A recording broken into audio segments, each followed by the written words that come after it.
Pemirsa, kasus gigitan anjing rabies kembali terjadi di Kecamatan Pupuan, Kabupaten Tabanan. Korbannya adalah Wayan Dana Astika sekaligus pemilik anjing di Dusun Padangan Kaje yang diketahui positif rabies melalui uji laboratorium.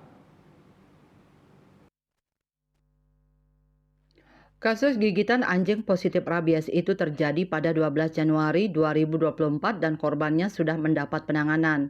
Dengan adanya kejadian ini, maka sejak awal 2024 di Kecamatan Pupuan telah terjadi 5 kasus gigitan anjing positif rabies.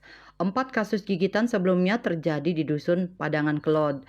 Kepala Bidang Peternakan dan Kesehatan Hewan Dinas Peternakan Kabupaten Tabanan, IGD Eka Parta Aryana mengungkapkan anjing yang menggigit tersebut belum divaksinasi rabies dan dilepas liarkan oleh pemilik sekaligus korban gigitan.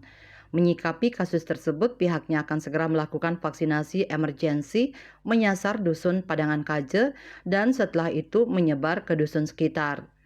Bidang Peternakan dan Kesehatan Hewan Dinas Pertanian Tabanan masih melakukan koordinasi dengan Perbekel terkait kesiapan warga dusun di sekitar lokasi kasus gigitan. Melalui koordinasi ini diharapkan tidak ada hewan penular rabies (HPR) yang terlewatkan atau tidak mendapatkan vaksinasi rabies. Sementara itu, estimasi populasi HPR anjing di Desa Padangan sebanyak 223 ekor.